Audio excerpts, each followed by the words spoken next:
नरेंद्र मोदी ने बिहार के बिक्रमगंज की रैली में कहा कि मैंने कहा था उन्हें मिट्टी में मिला देंगे, वचन पूरा करके ही बिहार आया हूं। पहलगाम हमले के एक दिन बाद मैंने बिहार का दौरा किया था और कहा था कि आतंकवादी शिविर नष्ट कर दिए जाएंगे। मैंने यह वादा पूरा किया। बिहार की धरती से आंख में आंख मिलाकर हमने कह दिया था कि आतंक और आतंक के आकाओं के ठिकानों को मिट्टी में मिला दिया जाएगा। एक दिन के बाद मैं बिहार आया था और मैंने बिहार की धरती से देश को वादा किया था, वचन दिया था। बिहार की धरती पर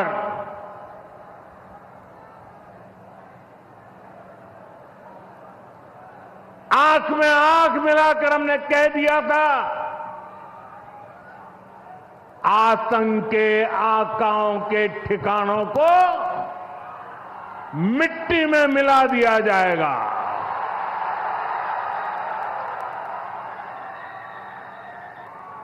बिहार की धरती पर मैंने कहा था, उन्हें कल्पना से भी बड़ी सजा होगी। आज जब मैं बिहार आया हूं तो अपने वचन पूरा करने के बाद आया हूं। जिन लोगों ने पाकिस्तान में बैठकर हमारी बहनों का सिंदूर उजाड़ा था, हमारी सेना ने उनके ठिकानों को खंडहर में बदल दिया है। भारत की बेटियों के सिंदूर की शक्ति क्या होती है, ये पाकिस्तान ने भी देखा और दुनिया ने भी देखा। जिस पाकिस्तानी सेना की छत्र छाया में आतंकी खुद को सुरक्षित मानते थे, हमारी सेनाओं ने एक ही झटके में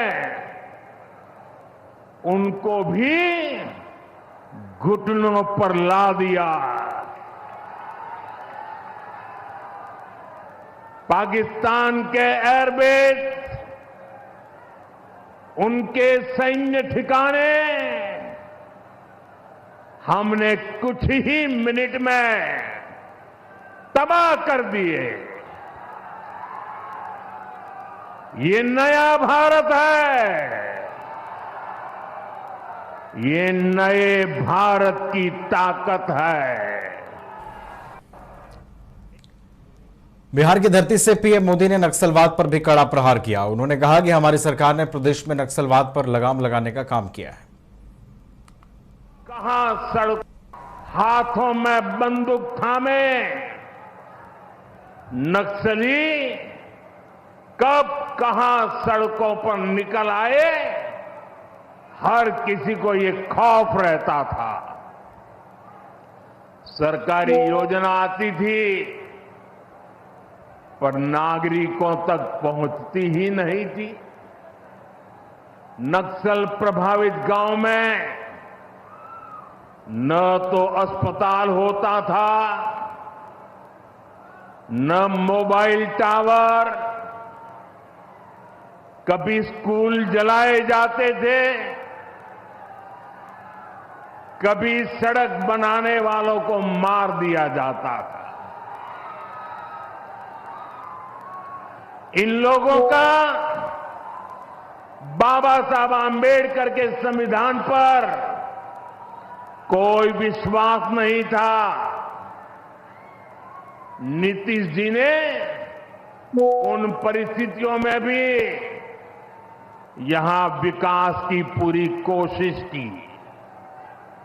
2014 के बाद से हमने इस दिशा में और तेजी से काम किया।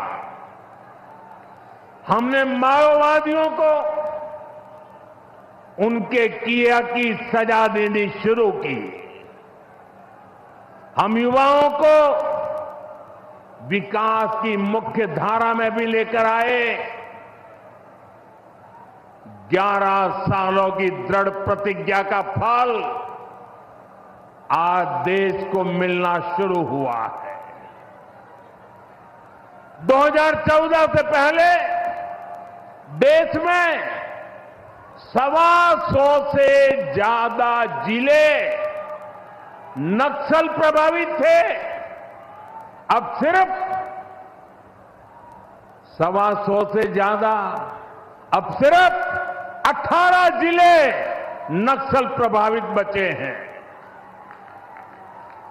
अब सरकार सड़क भी दे रही है, रोजगार भी दे रही है। वो दिन दूर नहीं जब माओवादी हिंसा का पूरी तरह से खात्मा हो जाएगा। हाथों में बंदूक थामे पीएम मोदी को जान से मारने की धमकी देने वाले एक शख्स को भागलपुर से गिरफ्तार किया गया है। एसएसपी कार्यालय की ओर से इसको लेकर जानकारी दी गई है। गिरफ्तार किए गए आरोपी का नाम समीर कुमार रंजन है। एसएसपी कार्यालय की ओर से जारी प्रेस रिलीज में बताया गया है कि सुरक्षा एजेंसियों को प्रधानमंत्री के बिहार दौरे के दौरान जान से मारने की सूचना मिली थी। इस मामले को गंभीरता से लिया गया। भागलपुर के वरीय पुलिस अधीक्षक के निर्देशन में और पुलिस उपाधीक्षक विधि व्यवस्था के नेतृत्व में जांच के लिए एक टीम बनाई गई। इसके बाद टीम ने तकनीकी साक्ष्य के आधार पर एक बुजुर्ग व्यक्ति मंटू चौधरी को पकड़ा, लेकिन जो खुलासा हुआ वो चौंकाने वाला था। बुजुर्ग ने बताया कि वह तो मैट्रिक भी पास नहीं है, कीपैड वाला मोबाइल फोन चलाता है। बुजुर्ग ने कहा कि यह काम उसे फंसाने के लिए समीर कुमार रंजन ने किया है। इसके बाद जांच में एक मोबाइल नंबर की पहचान हुई जो 71 बार वीपीएन के माध्यम से एक्टिव हुई थी। इसके बाद विशेष टीम ने इस पूरे मामले में सुल्तानगंज थाना क्षेत्र के महेशी के रहने वाले युवक समीर कुमार रंजन को गिरफ्तार किया है। पूछताछ में आरोपी ने स्वीकार किया कि उसने वीपीएन का उपयोग कर व्हाट्सएप कॉल के माध्यम से धमकी दी थी। पुलिस का कहना है कि प्रारंभिक जांच में घटना का कारण आरोपी का अपने पाटीदार से जमीन विवाद लग रहा है। घटना में प्रयुक्त मोबाइल को पुलिस ने जब्त किया है। आगे की जांच हो रही है।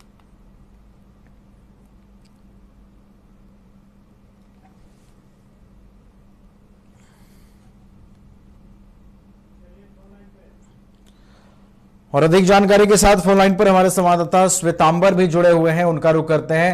श्वेतांबर, देखिए पीएम नरेंद्र मोदी को धमकी देने के मामले में एक युवक की गिरफ्तारी हुई है। क्या कुछ उसकी गिरफ्तारी के बाद और अपडेट मिल पा रहा है? पुलिस क्या कुछ कह रही है?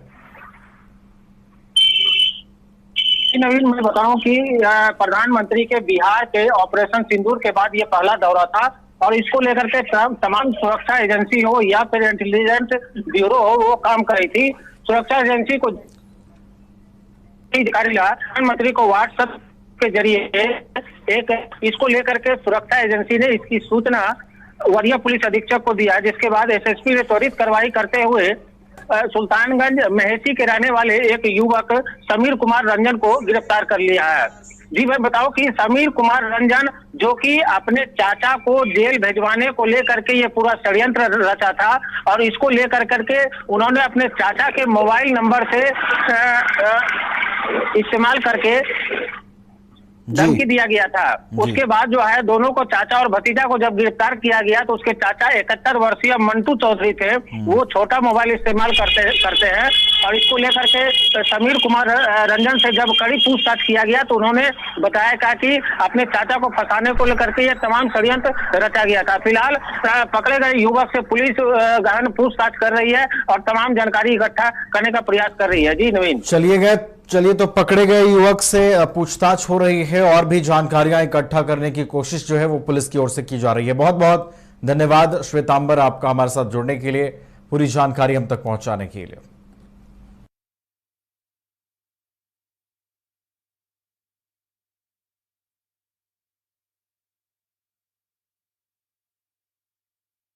नवादा जिला मुख्यालय नगर परिषद के गोदाम में अचानक आग लग गई। अगलगी की इस घटना से गोदाम में रखे ब्लीचिंग पाउडर, फॉगिंग केमिकल और मोटर पंप समेत कई कीमती सामान जलकर राख हो गए। अगलगी की सूचना मिलते ही कर्मचारियों ने तुरंत अग्निशमन विभाग को घटना की सूचना दी, जिसके बाद अग्निशमन विभाग ने कड़ी मशक्कत के बाद आग पर काबू पाया। अगलगी की इस घटना में 10 लाख रुपए की संपत्ति का नुकसान हुआ है। समय पर आग पर नियंत्रण न पाया जाता तो आसपास के कई कार्यालय इसकी चपेट में आ सकते थे।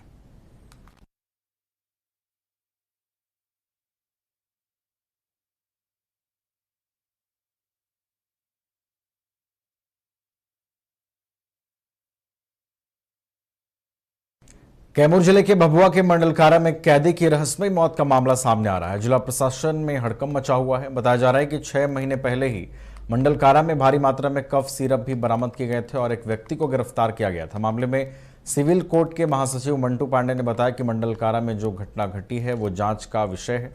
जांच के बाद चीजें स्पष्ट हो पाएंगी।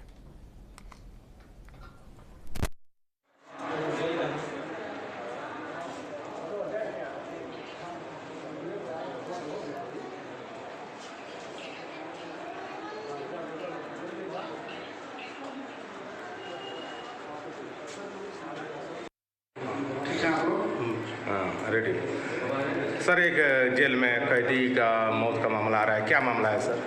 अभी कुछ देर पूर्व हम लोग को सूचना मिली है कि एक जो जेल में एक कैदी था उनकी मृत्यु हो गई। तो सूचना हमें अस्पताल आया है। हम लोग को जो अभी तक जानकारी प्राप्त हुई है, चूँकि जेल से अधिकारी सूचना हमें नहीं मिली है, लेकिन हम लोग को जो तत्काल जो कार्रवाई की जा सकती है उसमें कार्रवाई उसमें कर रहे हैं। अभी हम लोग को सब पहचान अभी तक जो हम लोग किए हैं, नक्सली का कोई व्यक्ति है जेल में बंद है और मुरादाबाद उत्तर प्रदेश का रहने वाला है। हम लोग भी प्राथमिक सूचना इतनी है, बाकी हम लोग और उत्तर कार्रवाई जो भी है। गोल जहां 27 वर्षों के सफर में 17,000 से भी अधिक छात्रों ने डॉक्टर एवं इंजीनियर बनकर भरे सफलता की ऊंची उड़ान, जहां साधारण छात्र भी असाधारण सफलता प्राप्त कर बना रहे इतिहास। दूरदर्शी शिक्षाविद श्री विपिन सिंह के मार्गदर्शन में मेडिकल एवं इंजीनियरिंग के लाखों छात्रों के लिए आशा की किरण के रूप में गोल्ड रिजल्ट फैक्ट्री